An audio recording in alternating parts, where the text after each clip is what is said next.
Of course, it's summertime and we have to talk about holiday plans. You may already have your summer travel plans in place, but that doesn't mean you can't squeeze in a little road trip along the way. This morning, we are checking in with travel journalist Loren Christie for a few of his top stops to check out en route to your destination. Hi, Loren. Great to have you on the show. Good morning. Thank you. So, how's it going? Great. Great. Okay, so let's talk about this. We are starting out west, right? We are. So if you're out in BC and you're traveling on Highway 1, the Trans-Canada, and you're near Revelstoke, head south on Highway 23 and you will hit Halcyon Hot Springs Resort. And as you're going, it's a wonderful drive in itself. You actually, after about 50 kilometers, you hit a free inland ferry, which you take across the Upper Arrow Lake. So that alone is worth the detour.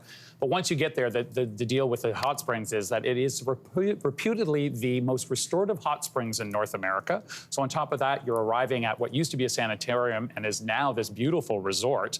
And they have beautiful cabins, fine dining spot, and of course, these views over the Upper Arrow Lake. So if you're looking for a place to stay, it's a great little detour. Wow, look at those visuals. Absolutely stunning, to say the least. Those views, look at that. Sunrise or sunset, whatever that is, but it's absolutely gorgeous. Okay, a lot of Canadians now we know about Banff and Jasper, but you're recommending a stop at Kootenay National Park as well. Yeah, we're going to go from one little resort to one big, great park, but there's so many wonderful parks in the Rocky Mountains, and I think Banff and Jasper get the lion's share of the attention. But again, if you're going up the Trans-Canada at Castle Mountain, take Highway 93 back down into BC and go to Kootenay National Park.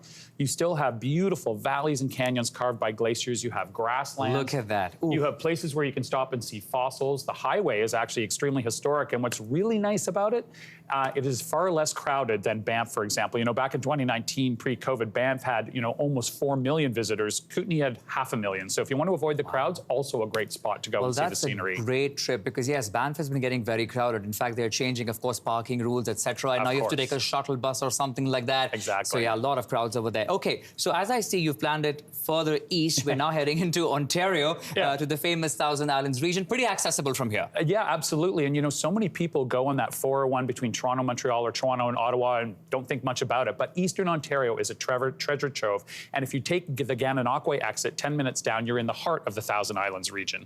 And Thousand Islands is pretty self-explanatory. There's 1,000 islands, beautiful in the St. Lawrence, and many of those islands are dotted with mansions and stunning cottages that you can go visit. So if you want to go in Gananoque, they have City Cruises Gananoque, and you can take 1, 3, or 5-hour cruises, or you can do a helicopter tour over.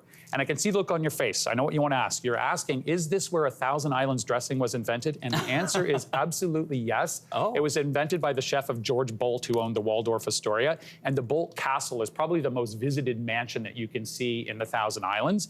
And one little hot tip for you, if you do take the 5-hour cruise on the Thousand Islands, it stops at Bolt Castle, but it's officially in the US, so bring your passport, because they actually will check your passport as you go onto the island. I did not know about the Thousand Island dressing, so that's something new. And also checking out the views from a chopper. I mean, if you're up there and you can do chopper tourism, wow, look at them. They're gorgeous. That's great. If you don't want to spend those 5 hours, you can do that chopper tour in 10 minutes and get a great view over everything. Fantastic. Okay, you've got 2 stops that caught my eye as well, a charming village in Quebec and then some sand dunes in New Brunswick. Yeah, so I do an annual pilgrimage every year to home to Nova Scotia. I bomb down the Trans-Canada. I never normally stop. This year, I am planning to stop. So when you go between Quebec City and Rivière-du-Loup, where you traditionally turn off the Trans-Canada to New Brunswick, in between there's a little tiny town called Kamouraska, and apparently it is the prettiest town on the Bas Saint-Laurent.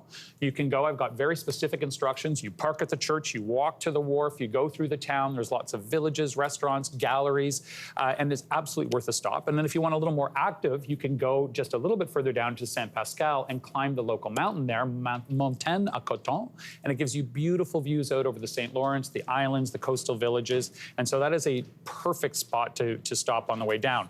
Once you get to the Maritimes is where the sand dunes are. Right. And this is a little bit lesser known as well. It's Highway 11 on the eastern coast of New Brunswick. Exit 32A, about 10 kilometers in, you get to Bouctouche. And Bouctouche has a 12-kilometer sand dune out into the Atlantic Ocean, which is one of the few remaining on the northeastern seaboard of the North Atlantic. And it's absolutely beautiful to go and see. They have a boardwalk you can walk the beach, you can have a little swim. The only little tip here, though, I will point out is that it's pretty empty. There's not a lot else there. There are washroom facilities, but the best thing to do is bring a picnic with you, go for a walk, and just enjoy a picnic on the beach. Love that. Look at those views and that walk. And the fact that, like you're saying, it's a little empty, well, you know what? That makes it a little more beautiful than other spots. 100%. Absolutely. Wow, some fantastic tips on what to do if you can squeeze in that little travel trip in the car. Loren, appreciate you coming on the show. Thank you so much for all of that. Happy summer. Happy summer indeed. Hey, thanks for watching. If you liked this, be sure to subscribe here, or you can check out more Your Morning videos right here.